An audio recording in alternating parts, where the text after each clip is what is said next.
শয়তান বলতেছে, আমি তার চাইতে ভালো, আপনি আমাকে বানিয়েছেন আগুন দিয়ে, তারে বানিয়েছেন মাটি দিয়ে। আল্লাহ তাআলার কাছে যুক্তি পছন্দ হয় নাই। আল্লাহ তাআলা বলেন, ক্বালা ফাখরুজ মিনহা ফাইন্নাকা রাজীম ওয়া ইন্না আলাইকা লা'নাতি ইলা ইয়াউমিদ্দিন। আল্লাহ তাআলা বললেন, বের হয়ে যা মরদুদ। ওয়া ইন্না আলাইকা লা'নাতি ইলা ইয়াউমিদ্দিন, তোর উপরে একেবারে বিচার দিবস পর্যন্ত আমি আল্লাহর অভিশাপ, লানাত। শয়তান অনুতপ্ত হলো না, বরং তার অহংকারের মাত্রা আরো বাড়লো, হিংসার মাত্রা আরো বাড়লো। সে প্রতিশোধ পরায়ণ হয়ে উঠল, যে আদমরে সেজদা না করার কারণে আমার উপরে অভিশাপ, যা হবে যা হোক তা হোক, করার ছাড় নাই। এইবার সে আল্লাহ তাআলার কাছে ক্ষমা না চেয়ে সে যেন এই অবাধ্যতার উপরে টিকে থাকতে পারে, সে যেন তার মিশন বাস্তবায়ন করতে পারে, এজন্য আল্লাহ তাআলার কাছে অবকাশ চায়। ইবলিস এবার বলে, ক্বালা রাব্বি ফাআনযিরনি ইলা ইয়াউমি ইউবাসুন। বলে, ও রব। শয়তান আল্লাহরে কি বলতেছে? ও রব। এই পৃথিবীতে যত সৃষ্টি আছে সবার রব কে? মুসলিম বা অমুসলিম, আরবি বা অনারবি, সকলের রব কে? ইবলিস বলতেছে, রব্বি ফাআনযিরনি ইলা ইয়াউমি ইউবাসুন, আমাকে পুনরুত্থান দিবস পর্যন্ত অবকাশ দেন হে আমার রব। আল্লাহ তাআলা বলেন, ক্বালা ফাইন্নাকা মিনাল মুনযিরিনা ইলা ইয়াউমিল ওয়াকতিল মা'লুম, নির্দিষ্ট একটা মেয়াদকাল পর্যন্ত তোমারে অবকাশ দেওয়া হলো। তার মানে শয়তান আল্লাহ তাআলার কাছ থেকে এই নিশ্চয়তা পেল, কিয়ামত পর্যন্ত তাকে তার অন্যায়ের কারণে পাকড়াও করা হবে না। এই নিশ্চয়তা শয়তান আল্লাহর কাছ থেকে নিয়েছে। সাথে সাথে আল্লাহ তাআলার কাছ থেকে কত পাওয়ার সে চেয়ে নিয়েছে। হাদিসের মধ্যে এসেছে, নবীজি সাল্লাল্লাহু আলাইহি ওয়াসাল্লাম বলেন, ইন্নাশ শাইতানা ইয়াজরি মাজরাদ দাম, শয়তান মানুষের রক্তের সাথে প্রবাহিত হতে পারে। والذين إذا فعلوا فاحشة أو ظلموا أنفسهم ذكروا الله فاستغفروا لذنوبهم ومن يغفر الذنوب إلا الله ولم يصروا على ما فعلوه وهم يعلمون.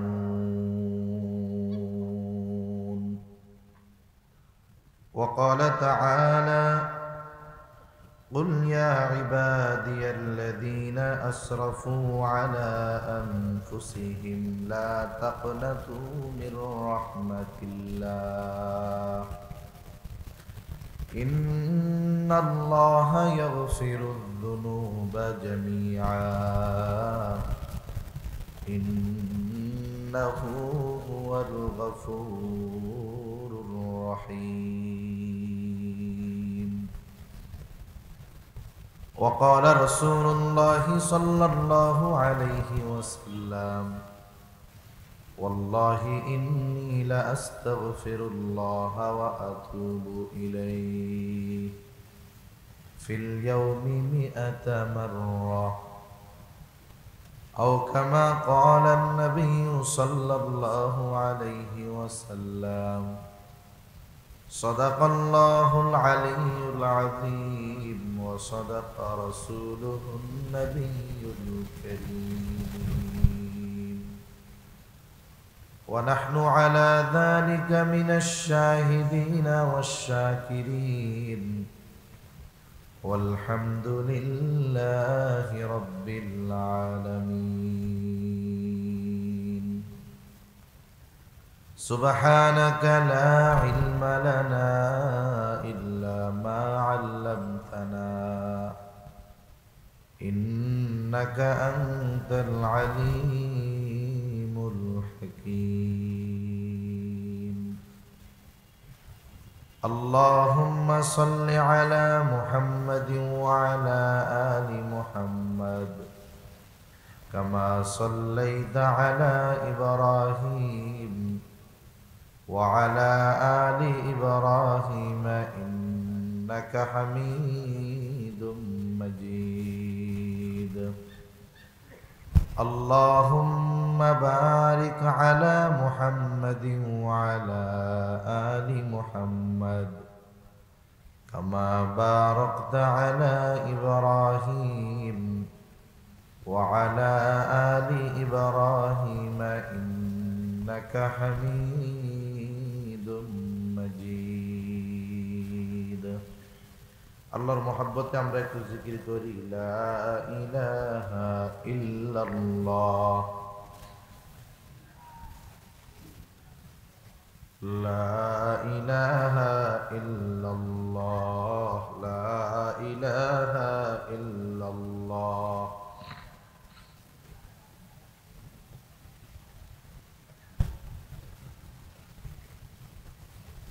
لا إله إلا الله محمد رسول الله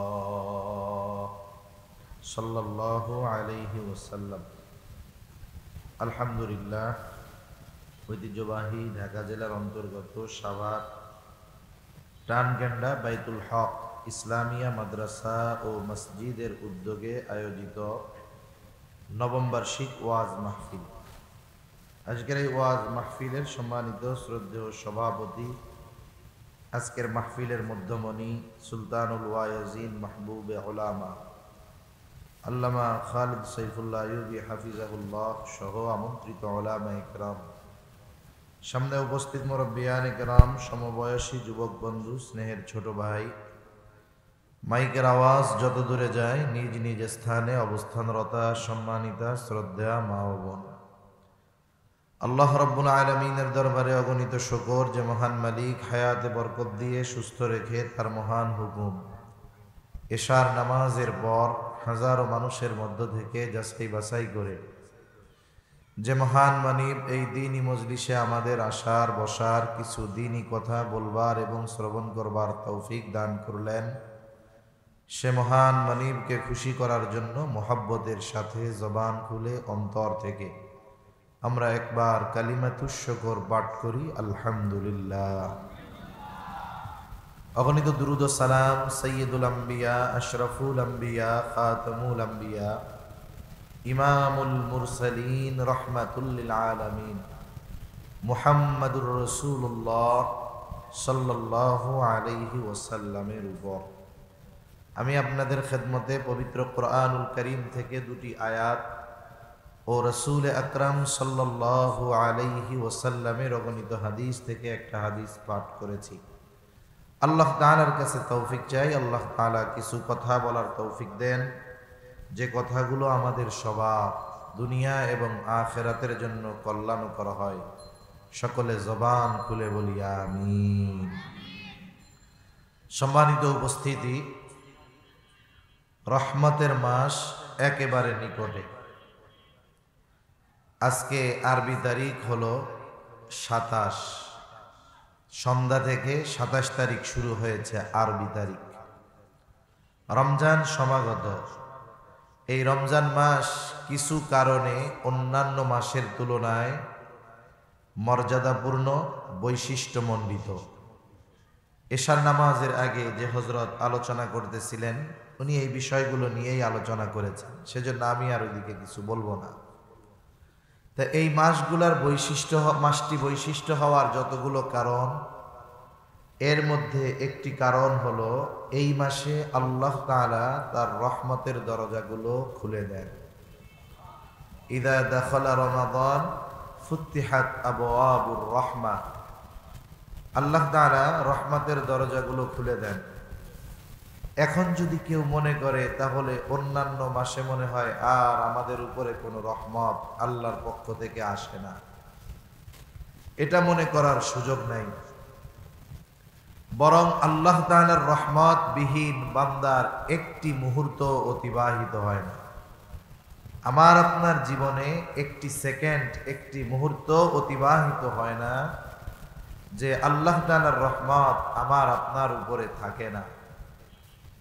তবে রমজান মাসে আল্লাহ তাআলা বান্দার প্রতি এই রহমত আরো বাড়ায়া দেন। কিন্তু রহমত সবসময় বান্দার উপরে আল্লাহ তাআলার আছে না নাই? আছে। আল্লাহর রহমত না থাকলে আমাদের এই দুনিয়াতে চলা, বেঁচে থাকা সম্ভব ছিল না। সম্মানিত উপস্থিতি, তা আল্লাহর রহমতে আমরা সব সময় আল্লাহর রহমত, দয়া ভোগ করতে থাকি। এই মানব জাতি আল্লাহ সুবহানাহু ওয়া তাআলা বড় মোহাব্বত করে, দয়া করে, রহম করে আল্লাহ তাআলা আমাদের বানিয়েছেন। এই দুনিয়ার মধ্যে যদি অন্যান্য সৃষ্টির সাথে আমাদের কম্পেয়ার করা হয়, তুলনা করা হয়, অধিকাংশ দিক দিয়ে মানুষ অন্যান্য প্রাণীর তুলনায় দুর্বল। একটা দুইটা উদাহরণ আমরা দেই। যেমন শক্তির দিক দিয়ে ধরেন, দৈহিক শক্তি। দৈহিক শক্তির দিক দিয়ে মানুষের তুলনায় অনেক প্রাণী বেশি শক্তি রাখে। একটা গরু কোরবানির বাজারে দেখা যায় 7, 8, 9 জনে টেনেও একটা গরুকে নিতে পারে না। তাহলে শক্তির দিক দিয়ে যদি বিবেচনা করা হয়, আমাদের চাইতে গরু অনেক সময় মানুষকে বকা দেওয়ার ক্ষেত্রে এরকম বলে না, এই তুই মানুষ না গরু। অথচ দেখেন ওই গরু আমার আপনার চাইতে দৈহিক দিক দিয়ে অনেক শক্তিশালী।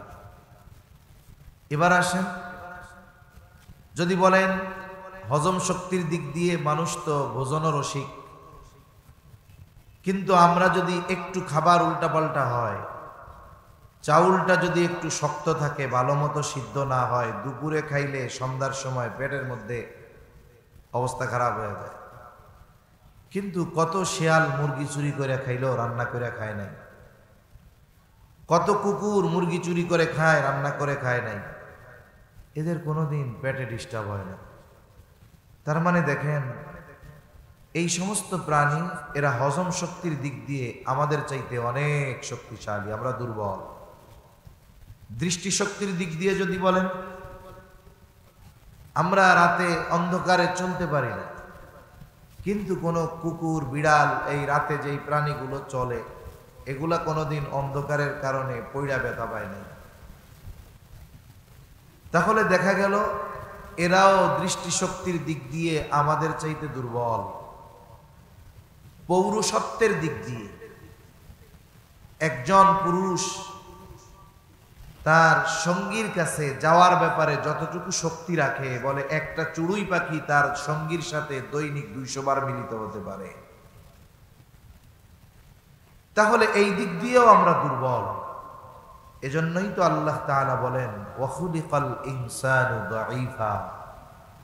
মানুষকে আল্লাহ তাআলা দুর্বল করে সৃষ্টি করেছেন।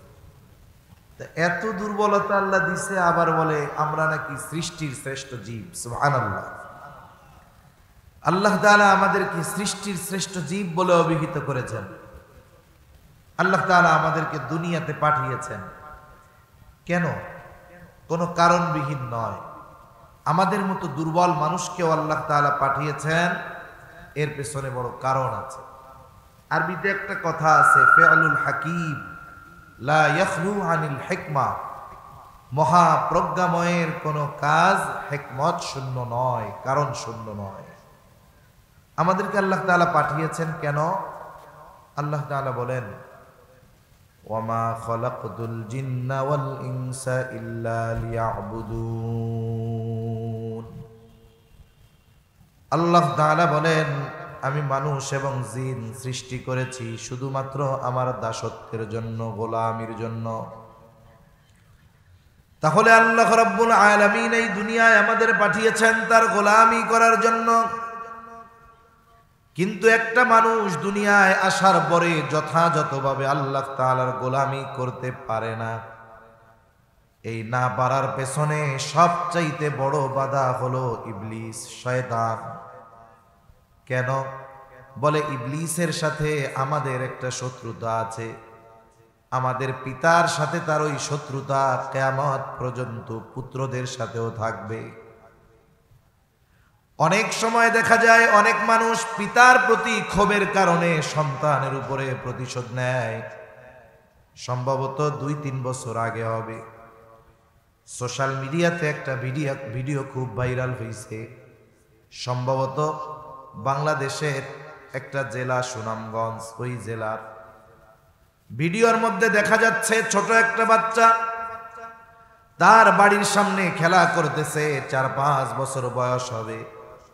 বলেন তো, এই 4-5 বছর বয়স এই ধরনের বাচ্চা, এর কি কারো সাথে শত্রুতা আছে নাকি? কে শত্রু, কে বন্ধু, কে দুশ্মন, সে কিছুই চেনে না, বোঝে না। ওই 4-5 বছর হবে বাচ্চাটার বয়স, বাড়ির সামনে খেলা করতেছে। হঠাৎ করে একটা লোক আসলো, বাচ্চাটাকে বেদম প্রহার করলো। একটা পর্যায়ে একটা ইট দিয়ে তার মাথায় আঘাত করলো, বাচ্চাটা মারা গেল। পরবর্তীতে খোঁজ নিয়ে জানা গেল যেই লোকটা ওই বাচ্চাকে হত্যা করেছে, ওই বাচ্চার বাবার সাথে তার দুশ্মনী ছিল, শত্রুতা ছিল, দ্বন্দ্ব ছিল। বাবার সাথে দ্বন্দ্ব, এই বিষয়টাকে সে কেন্দ্র করে সন্তানের উপরে ওই লোকটা প্রতিশোধ নিয়েছে। শয়তানের মূল শত্রুতা তো আমাদের পিতা আদম আলাইহিস সালামের সাথে, কিন্তু ওই শত্রুতা সে ওই পর্যন্ত শেষ করে দেয় নাই, বরং এই শত্রুতাকে সে জারি রেখেছে। বলে, বনি আদম যতদিন পর্যন্ত দুনিয়ায় থাকবে সে বনি আদমের বিরুদ্ধে শত্রুতা অব্যাহত রেখে যাবে, তার শত্রুতা চলতেই থাকবে। এই শত্রুতার শুরু হয়েছে আদম আলাইহিস সালামকে যখন আল্লাহ তাআলা সিজদা করতে বলেছেন। মূল কথাটাই শুধু বলবো আর কি, সবাই সিজদা করছে। আল্লাহ আদেশ দিলেন, উসজুদু লি আদম, তোমরা সবাই আদমের সিজদা করো। সবাই ওইখানে আছে, ফেরেশতারাও আছে, সাথে সাথে আজাজিলও আছে। আল্লাহ তাআলা কোরআনুল কারীমের মধ্যে বলেন, ফাসাজাদু ইল্লা ইবলিস, সবাই সিজদা করলো ইবলিস ছাড়া। ইবলিস সিজদা করলো না।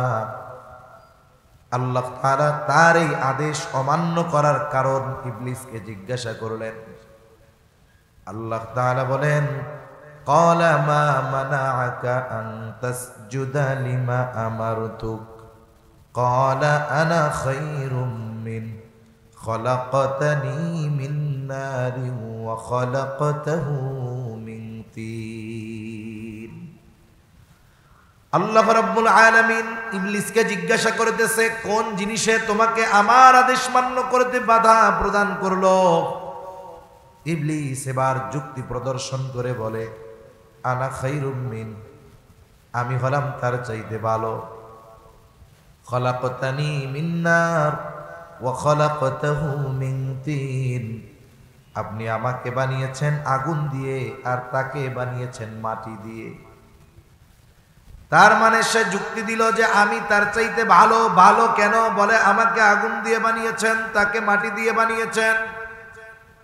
প্রত্যেকটা বস্তুর কিছু মৌলিক খাসলাত থাকে, বৈশিষ্ট্য থাকে। আগুনের অন্যতম বৈশিষ্ট্য হলো আগুন যেখানেই লাগুক না কেন কখনো নিচের দিকে যায় না, আগুন যায় উপরের দিকে।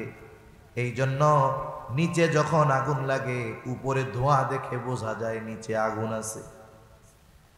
আর মাটি আমি আপনি যত শক্তি দিয়ে উপরের দিকে নিক্ষেপ করি না কেন, মাটি উপরের দিকে থাকবে না, আবার সে নিচের দিকে চলে আসবে।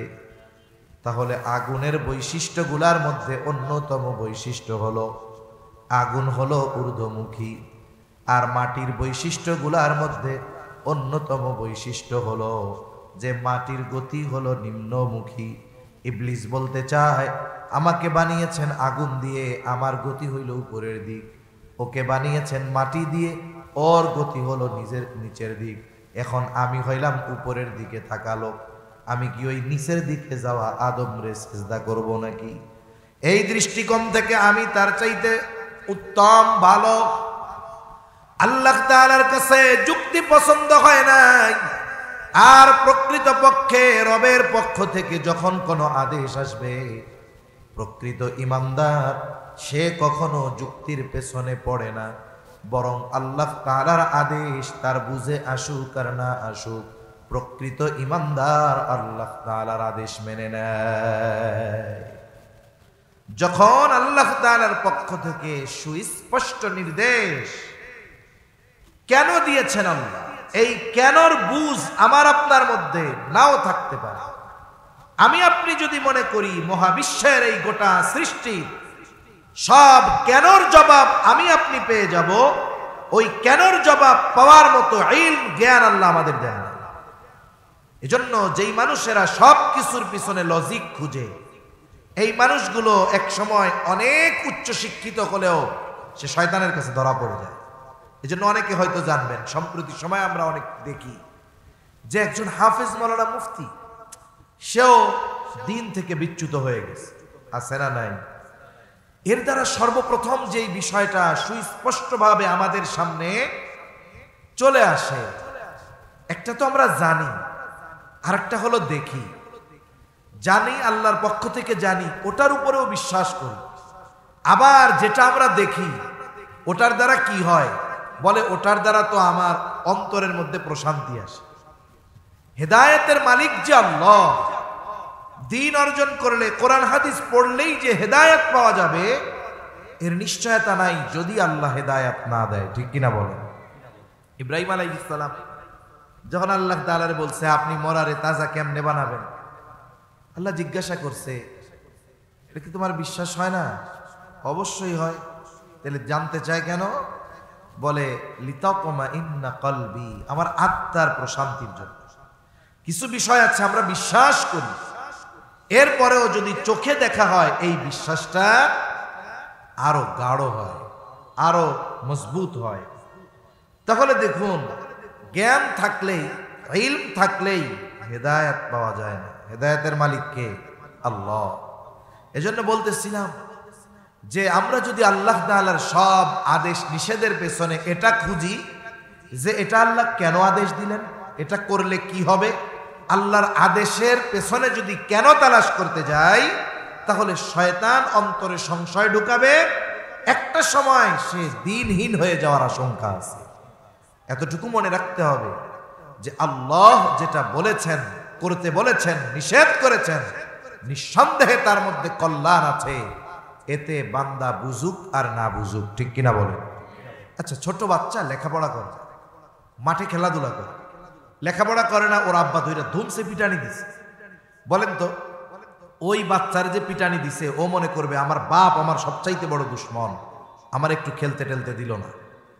এখন বলেন তো, বাপ শাস্তি দিছে ঠিক, সন্তান কষ্ট পেয়েছেও ঠিক, কিন্তু সন্তানকে এই শাস্তি দেওয়া কি সন্তানের ক্ষতির জন্য না ভালোর জন্য? আর সন্তান কি মনে করতেছে, এটা সে বড় দুশ্মন, আর আমার কেউ নাই, আমার একটু খেলতে দিল না, আমারে পিটাইয়া স্কুলে পাঠাইয়া দিল। এই জন্য অনেক আদেশ নিষেধ আছে আমরা বুঝি না, কিন্তু এর মধ্যে আল্লাহ তাআলা আমাদের জন্য সর্বোচ্চ কল্যাণ রেখে দিয়েছেন। ঠিক কিনা বলেন? দেখুন, আমাদের জ্ঞান অতি সীমিত। কত সীমিত?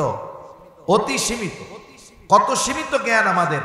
কথার পরিপ্রেক্ষিতে যেহেতু আসলো একটু বলি। কোরআনুল কারীমের মধ্যে কয়েকটা শিক্ষা সফরের ঘটনা আছে।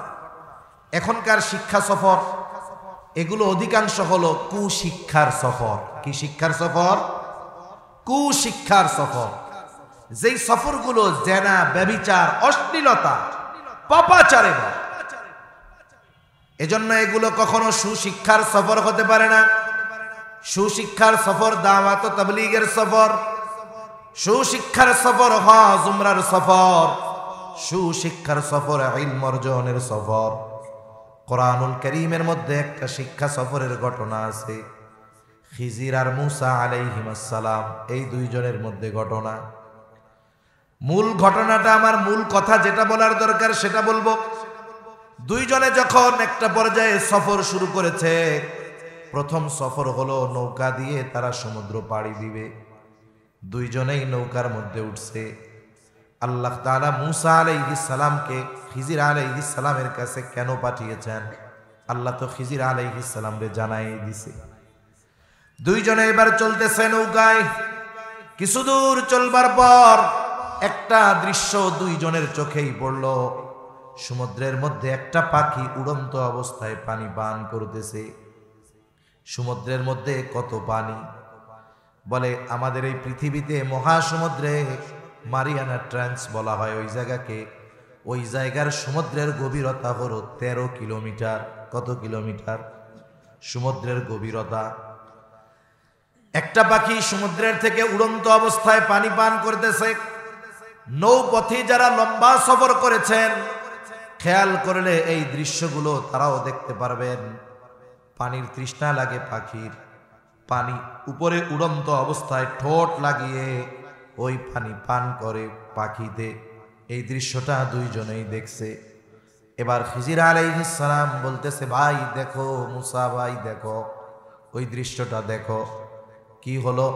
বলে এই পাখি পানি পান করতে গিয়া তার ঠোঁটের সাথে যতটুকু পানি লেগে আছে, তিনি বলতেছেন গোটা সমুদ্রের পানি পরিমাণ যদি আল্লাহ তাআলার জ্ঞান হয়, উদাহরণ দেওয়ার জন্য, যদি এই গোটা সমুদ্রের পানি পরিমাণ জ্ঞান আল্লাহ তাআলার হয়, তাহলে আল্লাহ তাআলার জ্ঞানের তুলনায়, ইলমের তুলনায় গোটা সৃষ্টি জগতের জ্ঞান ওই পাখির ঠোঁটে লেগে থাকা পানির চাইতেও কম।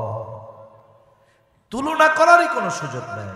অথচ ওই আল্লাহ আদেশ করেছেন। কেন? এই কেন খুঁজতে গিয়ে অনেকে বেঈমান হয়ে যায়, ঠিক কিনা? এজন্য আমার ইমাম তো এমন হওয়া দরকার, আমার রব যখন কিছু বলবে গোটা পৃথিবীর সব বাদ, গোটা পৃথিবী যদি বলে না এটা করা যাবে না, আমি যদি আমার যুক্তি, আমার মেধা, আমার দিল যদি বলে না এটা হবে না, সব বাদ দিয়ে আদেশ মানতে হবে কার? আল্লাহর আদেশ মান্য করার ক্ষেত্রে কোনো সংশয়, যুক্তির পেছনে গেলেই শয়তান সুযোগ পেয়ে যাবে। তাহলে এক কথা থেকে অনেক দূরে চলে গেলাম। শয়তান বলতেছে আমি তার চাইতে ভালো, আপনি আমাকে বানিয়েছেন আগুন দিয়ে, তারে বানিয়েছেন মাটি দিয়ে। আল্লাহ তাআলার কাছে যুক্তি পছন্দ হয় নাই। আল্লাহ তাআলা বলেন ক্বালা ফাখরুজ মিনহা ফাইন্নাকা রাজিম ওয়া ইন্না আলাইকা লা'নাতি ইলা ইয়াউমিদ্দিন। আল্লাহ তাআলা বললেন বের হয়ে যা মরদুদ, ওয়া ইন্না আলাইকা লা'নাতি ইলা ইয়াউমিদ্দিন, তোর উপরে একেবারে বিচার দিবস পর্যন্ত আমি আল্লাহর অভিশাপ, লানাত। শয়তান অনুতপ্ত হলো না, বরং তার অহংকারের মাত্রা আরো বাড়লো, হিংসার মাত্রা আরো বাড়লো। সে প্রতিশোধ পরায়ণ হয়ে উঠল যে আদমরে সেজদা না করার কারণে আমার উপরে অভিশাপ, যা হবে যা হোক তা হোক, করার ছাড় নাই। এইবার সে আল্লাহ তাআলার কাছে ক্ষমা না চেয়ে সে যেন এই অবাধ্যতার উপরে টিকে থাকতে পারে, সে যেন তার মিশন বাস্তবায়ন করতে পারে, এজন্য আল্লাহ তাআলার কাছে অবকাশ চায়। ইবলিস এবার বলে ক্বালা রাব্বি ফাআনযিরনি ইলা ইয়াউমি ইউবাসুন। বলে ও রব, শয়তান আল্লাহরে কি বলতেছে? ও রব, এই পৃথিবীতে যত সৃষ্টি আছে সবার রব কে? নাস্তিক হোক আর আস্তিক হোক, মুসলিম বা অমুসলিম, আরবি বা অনারবি, সকলের রব কে? ইবলিস বলতেছে রব্বি ফাআনযিরনি ইলা ইয়াউমি ইউবাসুন, আমাকে পুনরুত্থান দিবস পর্যন্ত অবকাশ দেন হে আমার রব। আল্লাহ তাআলা বলেন ক্বালা ফাইন্নাকা মিনাল মুনযিরিনা ইলা ইয়াউমিল ওয়াক্তিল মা'লুম, নির্দিষ্ট একটা মেয়াদকাল পর্যন্ত তোমারে অবকাশ দেওয়া হলো। তার মানে শয়তান আল্লাহ তাআলার কাছ থেকে এই নিশ্চয়তা পেল কিয়ামত পর্যন্ত তাকে তার অন্যায়ের কারণে পাকড়াও করা হবে না। এই নিশ্চয়তা শয়তান আল্লাহর কাছ থেকে নিয়েছে। সাথে সাথে আল্লাহ তাআলার কাছ থেকে কত পাওয়ার সে চেয়ে নিয়েছে। হাদিসের মধ্যে এসেছে নবীজি সাল্লাল্লাহু আলাইহি ওয়াসাল্লাম বলেন ইন্নাশ শাইতানা ইয়াজরি মাজরাদ দাম শয়তান মানুষের রক্তের সাথে প্রবাহিত হতে পারে। এজন্য দেখবেন অনেক সময় গোনার কাজের ক্ষেত্রে রক্ত বেশি গরম হয়। ঠিক নবীরে গালি দিলে রক্ত গরম হয় না, তখনকার ইসলাম শান্তির ধর্ম, ঠান্ডা হয়। যদি ইমানদার ইমানের দাবিতে প্রতিবাদ করে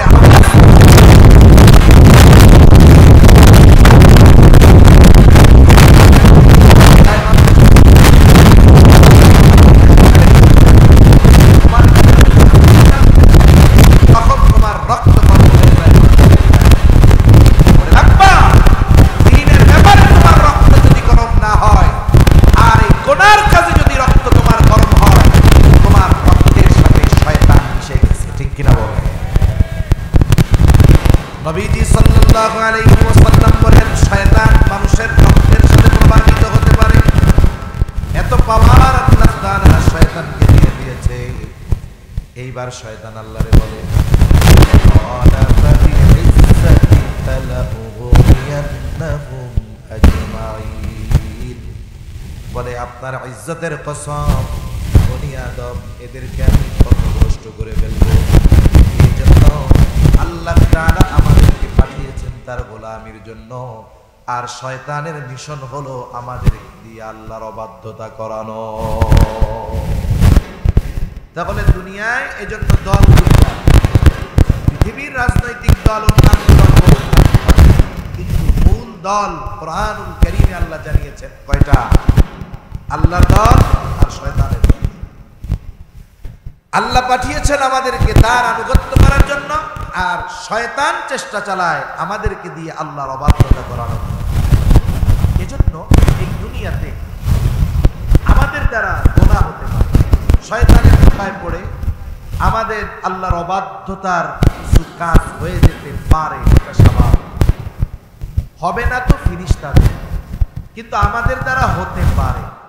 তবে বিষয় হলে ওর উপরে স্থির থাকা যাবে না, বরং অনুতপ্ততার সাথে আল্লাহর দিকে ফিরে আসবে। নবীজি সাল্লাল্লাহু আলাইহি ওয়াসাল্লাম বলেন, কুল্লু বনি আদম খাত্তাউন ওয়া খায়রুল খাত্তাইন আত-তাওয়াবুন। নবী রাসূলগণ নিষ্পাপ, তারা ব্যতীত যত বনি আদম আছে সকলেই পাপী, কম বেশি হয়ে যায়। আমরা কেউ বলতে পারবো না আমার আপনার দ্বারা কোনো পাপ হয় নাই। এজন্য নবী বলেন, কুল্লু বনি আদম খাত্তাউন, প্রত্যেকটাই বনি আদম পাপী। তবে উত্তম পাপী কে? বলে যে পাপের উপরে স্থির থাকে না, বরং তাওবা করে নেয়, পাপ থেকে ফিরে আসে, আল্লাহর কাছে মাফ চায়। এজন্য নবীজি বলেন, ওয়া খায়রুল খাত্তাইন আত-তাওয়াবুন, উত্তম পাপী হলো সে পাপের উপরে স্থির না থেকে তাওবা করে। যে এক হাদিসের মধ্যে আসছে, তিরমিজির বর্ণনা, নবীজি সাল্লাল্লাহু আলাইহি ওয়াসাল্লাম বলেন, যদি বনি আদম গোনা না করত, বনি আদমের দ্বারা যদি গোনা নাই হইতো, ফিরিস্তাই যদি হয়ে যেত, গোনাই করে, তাহলে আল্লাহ তাআলা আরেকটা জাতি বানাইতেন। কেন? বলে তারা গোনা করত, তবে গোনার উপরে স্থির থাকতো না, আল্লাহর কাছে মাফ চাইতো, আর আল্লাহ তাআলা তাদেরকে মাফ করে দিতে।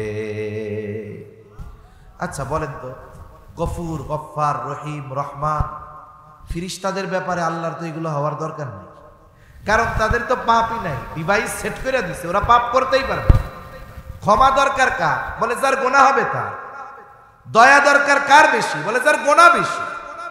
এখন যদি বনি আদম গোনাই না করে, তাইলে আল্লাহ তাআলা গফফার, মাফ করবেন কার? এজন্য আল্লাহ বলেন, নবীজি বলেন, আর এক গ্রুপ আল্লাহ বানাইতেন, তারা গোনা করতো ঠিক, কিন্তু গোনার উপরে সেই স্থির থাকতো না, বরং গোনার জন্য অনুতপ্ত হয়ে আল্লাহর কাছে মাফ চাইতো, আর আল্লাহ তাআলা তারে মাফ করে দিতেন। সুবহান। আরো হাদিস বলা যায়।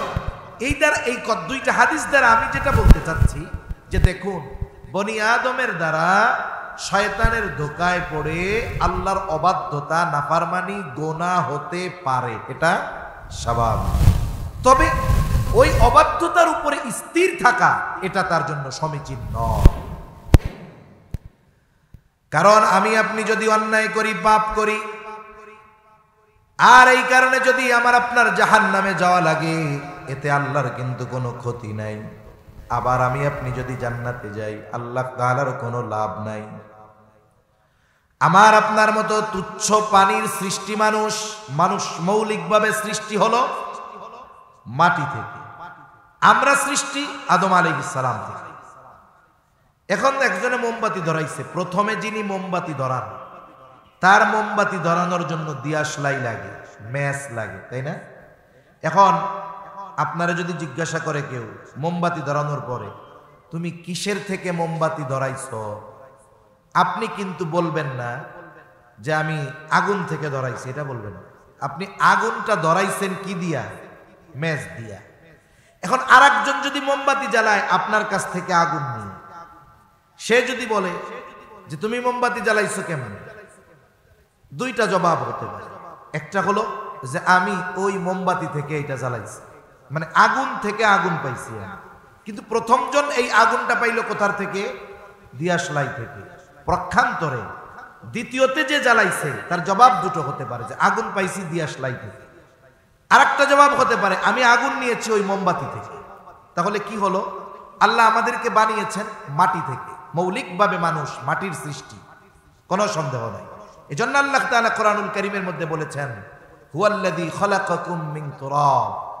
আবার আল্লাহ তাআলা বলেছেন খালাকাকুম মিন নুতফা, তোমাদেরকে আমি মাটি থেকে সৃষ্টি করেছি। আবার আল্লাহ তাআলা বলেন যে আমি তোমাদেরকে নুতফা থেকে সৃষ্টি করেছি। ওই যে আগুন জ্বালিয়েছে মোমবাতি থেকে বলুক আর ওই দিয়াশলাই থেকে বলুক, দুটোর মধ্যে কোনো পার্থক্য নাই। তবে আল্লাহ তাআলা একটা সিস্টেম করে দিয়েছেন। আদম আলাইহিস সালামকে বানিয়েছেন, এরপরে তার সহধর্মিণী জোড়াকে বানিয়ে দুনিয়াব্যাপী নারী পুরুষ বিস্তারের পদ্ধতি আল্লাহ তাআলা দিয়েছেন। নারী আর পুরুষের তুচ্ছ পানির মিশ্রণ থেকে আল্লাহ তাআলা মাতৃগর্ভে আমাদেরকে সৃষ্টি করেন, কিন্তু এটারও মৌলিক জিনিস মাটি। ওই কথা আর একটু বিস্তৃতভাবে বোঝাতে গেলে সময় লেগে যাবে, এজন্য ওদিকে আর না যাই। তা আমার আপনার মতো এই তুচ্ছ পানির সৃষ্টি মানুষ, যেই পানি গায়ে যদি লাগে নামাজ হবে না, না ধোয়া পর্যন্ত শরীর পবিত্র হবে না। কাপড়ে যদি লাগে ওই কাপড় পরিধান করে নামাজ হবে না। এই পানি থেকে বানানো মানুষ যদি আল্লাহ জাহান্নামে দিয়ে দেয়, জাহান্নামে যায়, আল্লাহ তাআলার কোনো ক্ষতি নাই। জান্নাতে গেলে আল্লাহ তাআলার কোনো লাভ নাই। অথচ বান্দার প্রতি আল্লাহ তাআলার কত দয়া, কত মায়া। কোন বান্দা যখন গুনার পথ থেকে ফিরে নেকের পথে আসে, জাহান্নামের পথ থেকে ফিরে জান্নাতের পথে আসে, খারাপ কাজ থেকে তাওবা করে ভালো কাজ করে, বলে আমার আপনার আত্মীয় স্বজন মা বাবা যত খুশি হয়, আল্লাহর কসম তার চাইতে যিনি বেশি খুশি হন তিনি কে? রাসূলুল্লাহ সাল্লাল্লাহু আলাইহি ওয়াসাল্লাম এক হাদিসের মধ্যে বলেন, উপমা দিচ্ছেন বান্দার প্রতি আল্লাহর দয়া মায়া কত। বান্দা যদি নেকের পথে আসে আল্লাহ কেমন খুশি হয়ে যায়। নবীজি বলেন, এক পথিক লম্বা সফর শুরু করেছে, উট বোঝাই তার খাবার পানি রসদ সব। মরুভূমির সফর, লম্বা পথ অতিক্রম করার পর পথিক ক্লান্ত হয়ে গেল। একটা জায়গায় তার উটটাকে বেঁধে উটের ছায়ায় আর গাছের ছায়ায় বিশ্রাম নিচ্ছে। ক্লান্ত দেহ ঘুমিয়ে গেছে। কিছু সময় পর ঘুম থেকে জাগ্রত হয়ে দেখে উট যেই জায়গায় বাঁধছিল উট নাই। লোকটা হতাশ হয়ে চারদিকে খোঁজা শুরু করলো। খুঁজতে খুঁজতে ক্লান্ত পথিক, উটের কোনো হদিস নাই, সন্ধান নাই। লোকটা চিন্তা করলো, হায় রে, আমার মরা ছাড়া আর কোনো পথ নাই। হয়তো আমি রাতের বেলায় কোনো হিংস্র প্রাণীর খাদ্য হয়ে যাব, অথবা খানা পানির অভাবে এই মরুভূমির মধ্যে আমার শরীর সমাধি হয়ে যাবে। তার মানে তার সামনে একটাই পথ, মৃত্যু। হয়তো হিংস্র কোনো জন্তুর খাবার হওয়ার মাধ্যমে অথবা খাবার পানির অভাবে। লোকটা আবার হতাশ হৃদয়ে তার সেই জায়গায় ফিরে আসলো। বলেন তো এই সময়টাতে ওই লোকটার অবস্থা কেমন হবে? বলে, পৃথিবীর মধ্যে ওই মুহূর্তে তার চাইতে দুঃখিত আর কেউ হবে না, তার চাইতে হতাশ আর কেউ হবে না। কেমন যেন সে নিশ্চিত মৃত্যুর জন্য অপেক্ষা করতেছে। সব অপেক্ষা সুখকর হয় না, কিছু অপেক্ষা হয় আনন্দের। আর কিছু অপেক্ষা হয় কষ্টের। এই লোকটার হৃদয়ে কত কষ্ট এটা ওই লোকটাই বুঝবে। হয়তো পৃথিবীর মধ্যে ওই সময় তার চাইতে মুসিবতে আর কেউ ছিল না। সূর্য ডুবে যাচ্ছে, সে নিশ্চিত মৃত্যুই তার শেষ ঠিকানা। সে যখন সর্বোচ্চ হতাশ, হঠাৎ সে তাকিয়ে দেখে দূর থেকে তার ওই উটটা রসদ সহ তার দিকে ফিরে আসতেছে। উট আসা মানে কেমন যেন সে জীবন ফিরে পেল। লোকটা এই দৃশ্য দেখে আমার মনে হয় ওই সময় পৃথিবীর মধ্যে সবচাইতে বেশি আনন্দিত ছিল ওই লোক। নবীজিও বলেন, যখন যে সে দেখলো ওই উট রসদ সহ তার দিকে ফিরে আসতেছে, লোকটা এই দৃশ্য দেখে এত খুশি হয়েছে, খুশিতে সে বাসা হারায় ফেলছে। অনেক সময় মানুষ খুশিতে কেঁদে দেয়, কেঁদে দেয় না, খুশিতে কান্না করে দেয়।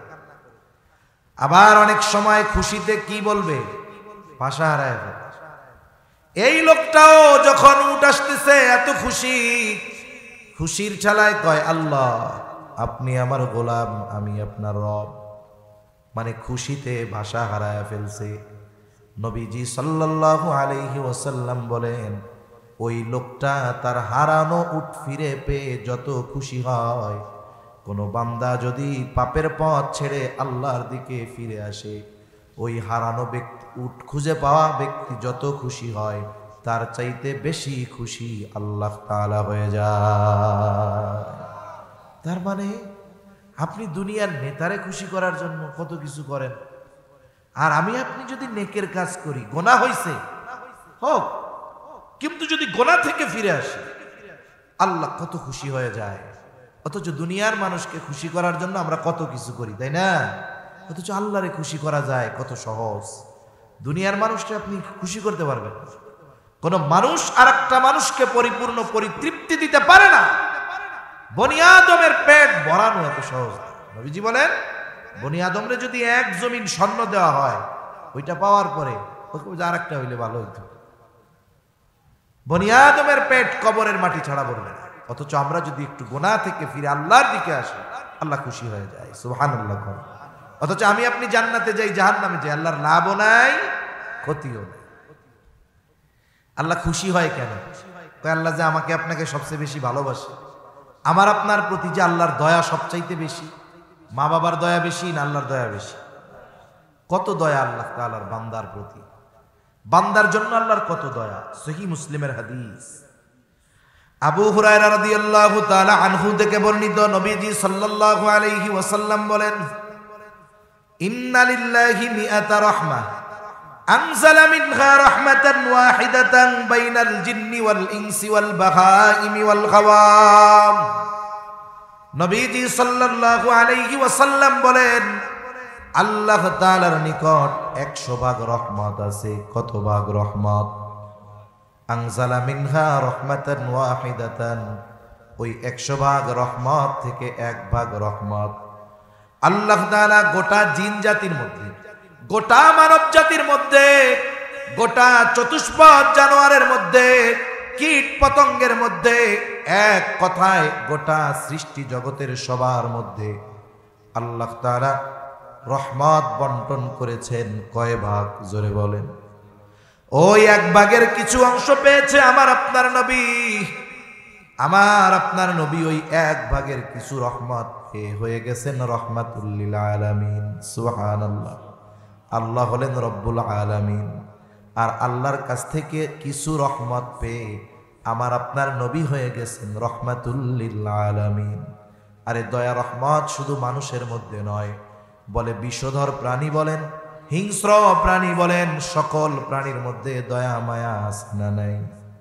কুকুরের মধ্যে দয়া আছে, সাপের মধ্যে দয়া আছে, বাঘ সিংহর অন্তরেও দয়া আছে, পিঁপড়ার মধ্যেও দয়া মায়া আছে। একটা কুকুররে যদি মনিব কয়েক বেলা খাবার দেয়, দেখবেন ওই কুকুর মনিবের পেছনে ঘোরে, একা একা কোথাও গেলে তার পিছে পিছে যায়। আরে মায়ার কারণেই তো অনেকে জঙ্গলের হিংস্র প্রাণী বাঘ সিংহকেও পোষ মানায় ফেলে। বলে যদি ওই প্রাণীর অন্তরে মায়া না থাকতো, ও কখনো মানুষের পোষ মানত না। তাহলে দেখেন গোটা সৃষ্টি জগতের মধ্যে আল্লাহ দয়া মায়া দিয়েছেন কয় ভাগ? আল্লাহর কাছে বাকি আছে কত ভাগ? জোরে বলেন। নবীজি সাল্লাল্লাহু আলাইহি ওয়াসাল্লাম বলেন, আখারাল্লাহু লাহু 99 রাহমাহ। আল্লাহ তাআলার নিকট আছে 99 ভাগ দয়া রহমত। আল্লাহ তাআলা এগুলো রেখে দিয়েছেন কেন? আল্লাহর নবী বলেন, ইয়াগফিরু বিহি ইবাদাহু ইয়াউমাল কিয়ামাহ। আর এক বর্ণনায় আসছে, ইয়ারহামু বিহি ইবাদাহু ইয়াউমাল কিয়ামাহ। এই 99 ভাগ দয়া রহমত দিয়ে আল্লাহ তাআলা কিয়ামতের দিন তার গুনাহগার বান্দাদের মাফ করে দিবে। কত দয়া মায়া আল্লাহ তাআলা! এই আল্লাহ তো 100 খুন করছে, তারেও আল্লাহ মাফ করছে। 100 খুন করছে, তারও তাওবা আল্লাহ কবুল করছে। সুবহান। বনি ইসরাইলের এক লোক 99টা হত্যা করার পরে তার মধ্যে অনুশোচনা জাগ্রত হয়েছে যে না, পাপ কাম বাদ দেওয়া দরকার, আল্লাহর কাছে মাফ চাওয়া দরকার। সে তার এলাকার মানুষকে বলে, আমাকে সবচাইতে বড় বিজ্ঞ ব্যক্তির সন্ধান দাও। মানুষেরা তাকে একজন খ্রিস্টান সন্ন্যাসীর খবর জানায় দিল। খ্রিস্টান সন্ন্যাসী, আলেম না। আলেম আর আবেদের মধ্যে পার্থক্য এই সব জায়গায়। খ্রিস্টান সন্ন্যাসীর কাছে গেছে, গিয়া কয়, আমি 99টা হত্যা করছি, আল্লাহ কি আমারে মাফ করবে? সন্ন্যাসী কয়, কস কি তুই, তোরে আল্লাহ মাফ করবে না? কখনো আল্লাহ তোরে মাফ করবে না। এখন ও কয়, তাহলে তোমার বাইসা থাকার দরকার কি? আমিও তোমারে দিয়ে 100 পুরাণ করে ফেলি, ওরেও হত্যা করে ফেলি, যা, মাফ যেহেতু করবে না, তুই শেষ। আবার কিছুদিন পরে তার হৃদয়ে অনুশোচনা জাগ্রত হয়েছে। ও চিন্তা করে, না, তাওবা করা দরকার। মানুষদেরকে বলতেছে, আমার একজন বিজ্ঞ ব্যক্তির সন্ধান দাও। এইবার মানুষেরা তাকে একজন আলেমের সন্ধান দিল। লোকটা আলেমের কাছে গেছে, গিয়া বলে, আমি 100 হত্যা করছি, আল্লাহ আমারে মাফ করবে? হ্যাঁ, মাফ করবে। মানে ও চিন্তা করতেছে কোনো মনে গুনাই আমি করিনি, যেমনে কইতেছে। কারণ কিছু কিছু সময় আছে, একজন লোক তার অনেক রোগ, কঠিন রোগে আক্রান্ত সে। এখন ডাক্তারের কাছে গেছে, ডাক্তারও তাকে পর্যবেক্ষণ করে বুঝতে পারছে এই লোকের রোগ খুব জটিল। কিন্তু ডাক্তার তাকে ওষুধ টষুধ লিখে দিয়ে কি বলে, আরে আপনার কিছুই হয় না, এর চেয়ে কত জটিল রোগী আল্লাহ ভালো করে দিছে, আপনি আমার কথা খালি শুনবেন, বাড়ি যাবেন, নামাজ কালাম ঠিক মতো পড়বেন, ওষুধগুলা খাবেন, 1 মাস পরে আবার আসবেন। এই যে ডাক্তার তার সাহস দিছে না, দেখবেন ওই লোকটার রোগ যত জটিল হোক, ও বাড়ি আইসা মসজিদে আইসা কইব, আরে ভাই, ভাবছিলাম তো মইরাই গেছি, ডাক্তার কইছে কিছু হয় নাই, অথচ তার মধ্যে রোগ আছে না নাই। ডাক্তারের কথায় নিরাশার বাতি জ্বলে উঠছে। আবার আর একজনের এমনি সর্দি জ্বর হয়েছে এই করোনাকালীন সময়। ভাই রে ভাই, যতই সর্দি আসুক, পাবলিক প্লেসে সর্দি দিতে মনে হইতো যে আল্লাহ, মরে যাওয়াও ভালো। কেউ যদি কোনো মতে একটু সর্দি হাসি দিছে, সবাই যেন তাকাইতেছে এরকম, এবারটা মনে হয় 10টা মার্ডার করে আসছে। এখন একটু সর্দি জ্বর হয়েছে, স্বাভাবিক, সিজন পরিবর্তন হতে পারে। ডাক্তারের কাছে গেছে, ডাক্তারকে, ওরে বাবা, এই সময়ের সর্দি জ্বর খুব জটিল, মৃত্যু পর্যন্ত হয়ে যেতে পারে। লোকের লাগছে একটু ঠান্ডা, ডাক্তার যেভাবে এটাকে উপস্থাপন করছে, ও বাড়ি এসে কয়, বাঁচি না মরি তার ঠিক নাই, হয়েছে কি সর্দি জ্বর। তাহলে দেখুন, অনেক সময় কথার কারণে রোগীও অসুস্থ, সে নিজের সুস্থ মনে করে। অনেক সময় ডাক্তারের কথার কারণে সুস্থ রোগী আদামরা হয়ে যায়। আলেমের কাছে যখন গেছে, বলে অবশ্যই মাফ করবে আল্লাহ। তাহলে এক কাজ করো, ওই গ্রামে চলে যাও, অমুক গ্রামে ওই জায়গায় আল্লাহর কিছু প্রিয় বান্দা আছে, তুমি তাদের সাথে গিয়ে আল্লাহর কাছে ক্ষমা চাও, আল্লাহ তোমার মাফ করে দিবে। এবার লোকটা তার বাড়ির থেকে রওনা দিল ওইদিকে, নেককার বান্দাদের গ্রামের দিকে। কিছু দূর অগ্রসর হবার পর তার মৃত্যুর সময় হয়ে গেল। হাদিসের মধ্যে আসছে, মালাকুল মউত, মৃত্যুর ফেরেশতাদের সর্দার তো আজরাইল আলাইহিস সালাম। আবার তার গ্রুপ আছে, বলে নেককার ব্যক্তির জান কবজ করার গ্রুপ একটা, বদকারের জান কবজ করার গ্রুপ আর একটা। এখন এই ব্যক্তির যখন মৃত্যুর সময়, এক গ্রুপ আসে নাই, 2 গ্রুপেই আইসা হাজির। বদকার ব্যক্তির জান যারা কবজ করে এরা এটা হলো আমাদের দলের লোক, আমাদের দায়িত্ব ওর জান কবজ করা, ও তো বদকার।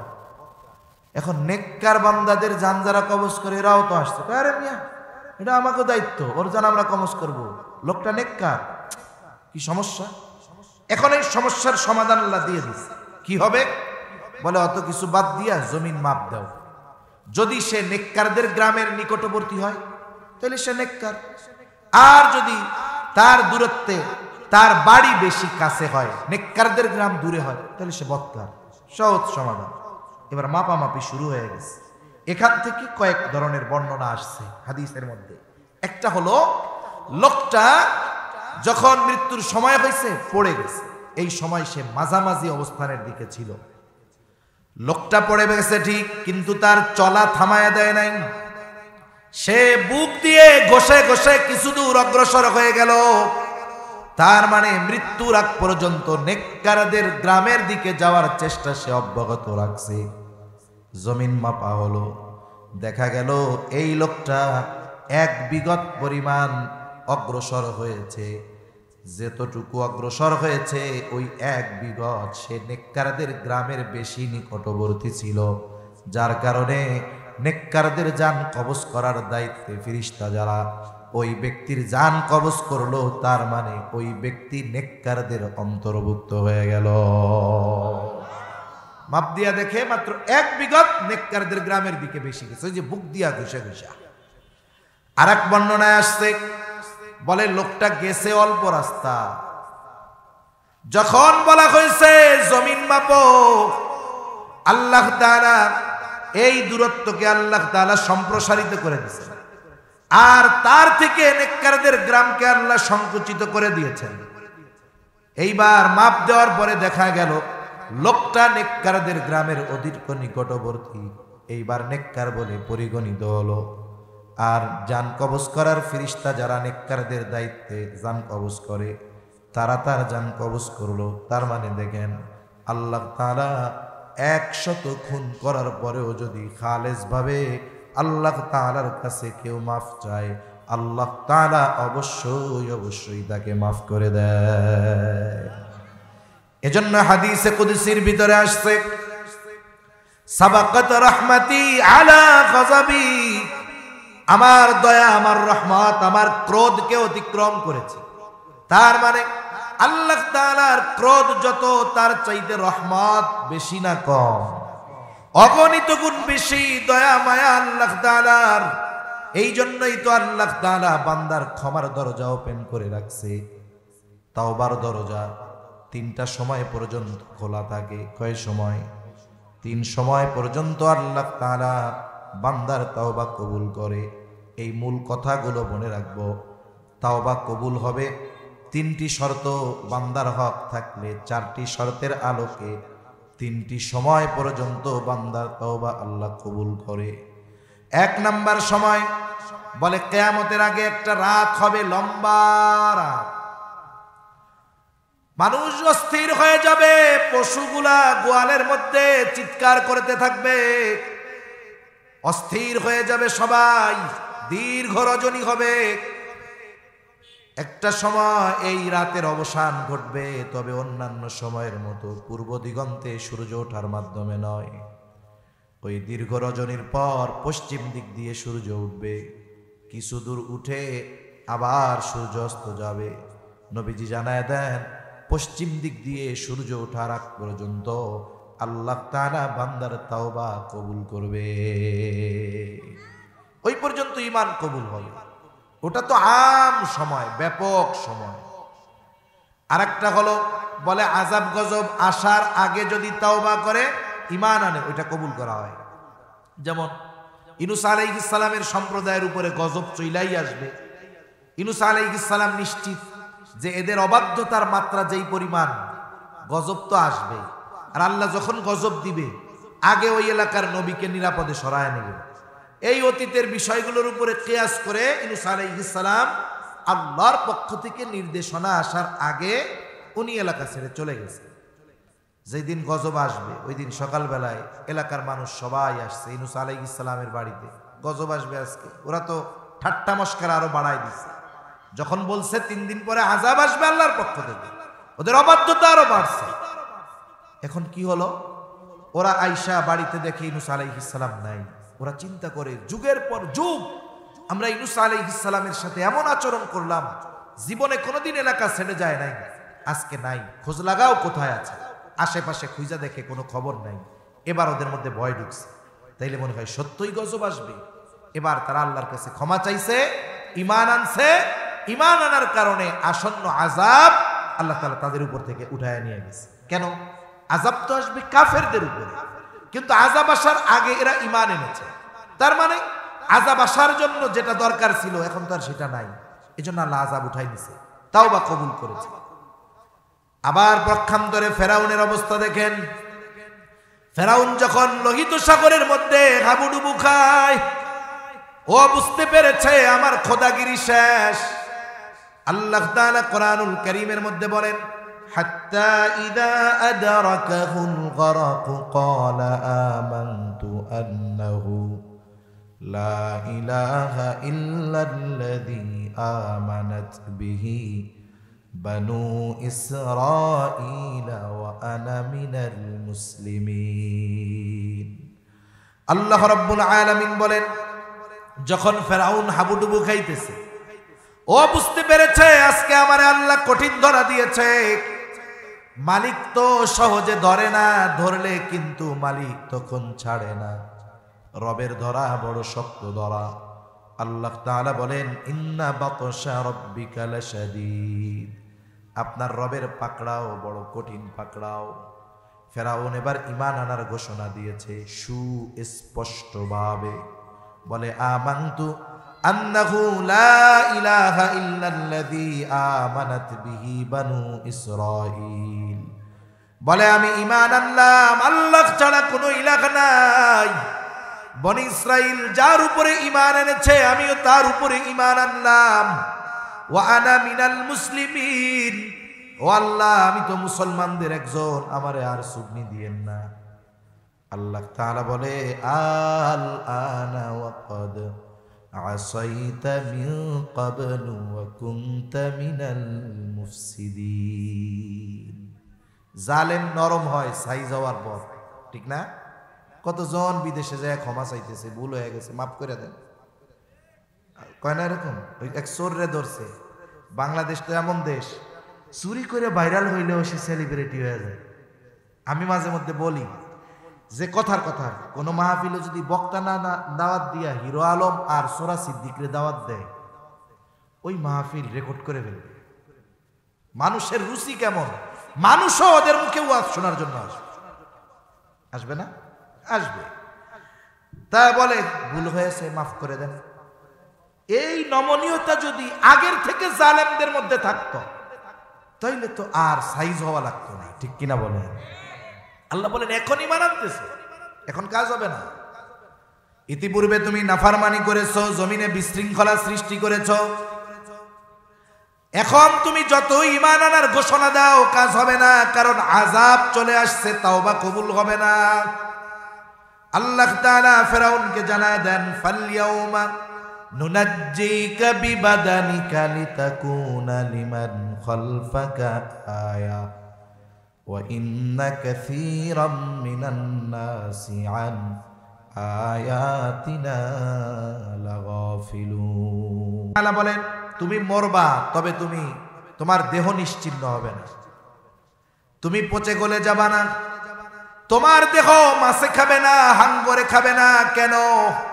আল্লাহ বলেন ফালইয়াউমা নুনাজ্জিকা বিবাদানিক, আমি তোমার দেহকে সংরক্ষণ করব। কেন? লিতাকুনা লিমান খালফাকা আয়া, যাতে করে তোমার চরিত্রের যারা তোমার পরে আসবে তাদের জন্য তুমি যেন নিদর্শন হও। ক্ষমতা পেয়ে আল্লাহর নাফরমানি করতে হয় না, ইসলামের বিরোধিতা করতে হয় না, দ্বীনের উপরে আঘাত আনতে হয় না। এই যে তুমি কাজগুলো করেছো, যার কারণে তোমার পরিণতি এমন হয়েছে, যাতে করে তোমার পরে যারা ক্ষমতার আসনে বসবে তারা যেন তোমার থেকে শিক্ষা গ্রহণ করে। এই জন্য আমি তোমাকে তাদের জন্য নিদর্শন হিসাবে সংরক্ষণ করব। আল্লাহ আবার বাস্তবতাও তুলে ধরছে। আল্লাহ বলে ওয়া ইন্না কাসীরাম মিনান নাস আন আয়াতিনা লাগাফিলুন, কিন্তু অধিকাংশ মানুষ আমার নিদর্শন সমূহের ব্যাপারে উদাসীন। এই যে ফেরাউনের দেহ আছে মিশরের জাদুঘরে, মানুষ সফরে গিয়ে টাকা খরচ করে দেখতে যায়, দেখে গোটা পৃথিবীর আমার মনে হয় কোন শাসক বাদ নাই ফেরাউনকে দেখতে যায়নি। কিন্তু ফেরাউনের পরিণতি থেকে যদি শাসকরা শিক্ষা গ্রহণ করত, এই পৃথিবীতে জুলুম থাকতো না, ইনসাফ প্রতিষ্ঠা হয়ে যেত। ঠিক কিনা বলেন? এজন্য যুগে যুগে যারাই ক্ষমতার মসনদে বসবে তাদের জন্য আল্লাহর পক্ষ থেকে যত নিদর্শন আছে, অন্যতম নিদর্শন ফেরাউন, আর অন্যতম নিদর্শন আমাদের দেশের জন্য নিকট অতীত। ঠিক কিনা বলেন? শিক্ষা যদি গ্রহণ করে আগামীর পথ মসৃণ হয়। কেউ যদি শিক্ষা গ্রহণ না করে অতীত থেকে, তার আগামীর পথটাও কণ্টাকাকীর্ণ হয়ে যায়, কাঁটাযুক্ত হয়ে যায়, অমসৃণ হয়ে যায়। ঠিক কিনা? তখন বলতেছিলাম যে তাওবা, আযাব, গজব আসার পরে কবুল হয় না।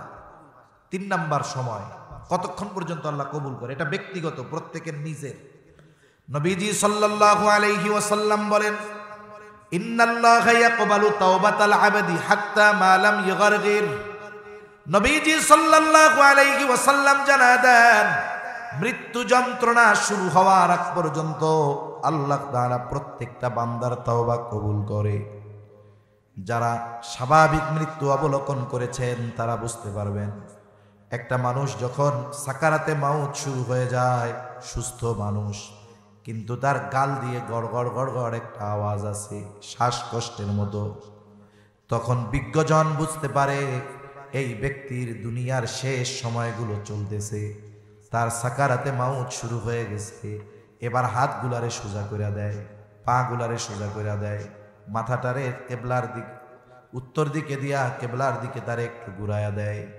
তাহলে ওই সময়ের আগ পর্যন্ত বান্দার যত পাপ থাকুক না কেন, যদি আল্লাহর কাছে সে ক্ষমা চায়, ঈমান আনে, তাকে মাফ করে দেয় কে? 3টি সময়ে 4টি শর্ত, যদি বান্দার হক না থাকে 3টি শর্ত। ইমাম নববী রাহমাতুল্লাহি আলাইহি বলেন তাওবা কবুলের শর্ত 3টা। কয়টা? যদি বান্দার হক নষ্ট না করে তাহলে। 1 নাম্বার শর্ত, গুনাহ থেকে ফিরতে হবে, গুনাহ বাদ দিতে হবে। আমাদের সমাজে অনেক মানুষ আছে সুদ চলে, আবার মসজিদে আল্লাহ মাফ করে দেন, কাজ হবে? গুনাহর হানি মাফ হয়, কাজ হবে? আগে গুনাহ বাদ দিতে হবে। 2 নাম্বার শর্ত বলে ভবিষ্যতে না করার ব্যাপারে দৃঢ় প্রতিজ্ঞাবদ্ধ হতে হবে। 3 নাম্বার, অতীতের গুনার জন্য অনুতপ্ত হয়ে আল্লাহর কাছে ইস্তেগফার করতে হবে, ক্ষমা চাইতে হবে, গুনাহ থেকে ফিরতে হবে, না করার ব্যাপারে দৃঢ় প্রতিজ্ঞাবদ্ধ হতে হবে, আল্লাহর কাছে ক্ষমা চাইতে হবে, যদি বান্দার হক নষ্ট না করে। আর যদি বান্দার হক সম্পৃক্ত পাপ হয়, অবশ্যই অবশ্যই যার হক নষ্ট করা হয়েছে তার কাছে মাফ চাইতে হবে। আমাদের দেশে অনেক মানুষ আছে, যৌবনকালে পাওয়ার ক্ষমতা যখন ছিল, মাইনসেটটা দখল মকল দিয়া ঢাকা শহরে 5টা বাড়ি, মার্কেট টার্কেট কইরা টইরা এখন বুড়া হয়ে গেছে। ওয়াজে শুনছে হজ করলে, হজ যদি কবুল হয়ে যায়, সে কেমন যেন কিভাবে ফিরে আসে, বলে রাজাহা ইয়াউমি ওয়ালাদাতহু উম্মু, কেমন যেন আজকেই মায়ের পেটেতে বেরিস, এমন নিষ্পাপ হয়ে যায়। টাকা পয়সা তো কম নাই, এই কাম আমি মাসে মাসে করতে পারবো। এবার বছরে বছরে হজে যায়, মাসে মাসে ওমরায় যায়, ও নফলে ইবাদত চালাই দিছে। 1000 দানার তসবিহ একটা কিনে আনছে বাইতুল্লাহ থেকে। আগে মসজিদে ঢুকতো না, এখন মসজিদে বৈশা বাইরের হয় না, 1000 দানার তসবিহ নিয়ে খালি কয় আস্তাগফিরুল্লাহ আস্তাগফিরুল্লাহ আস্তাগফিরুল্লাহ, মাফ করে দেন মাফ করে দেন। বলেন তো, ও যদি ওই 1000 দানার তসবিহ হাতে নিয়ে 1000 বছর হায়াত পায়, দৈনিক 1000 দানার তসবিহ যদি 1000 বার খতম দেয়, আস্তাগফিরুল্লাহ বইলা, বান্দার হক যে নষ্ট করছে এই পাপ আল্লাহ মাফ করবে। এই সিস্টেমটা হলো কেমন? এই যে অনেক সময় কয় না, খায় কেডা আর মোটা হয় কেডা।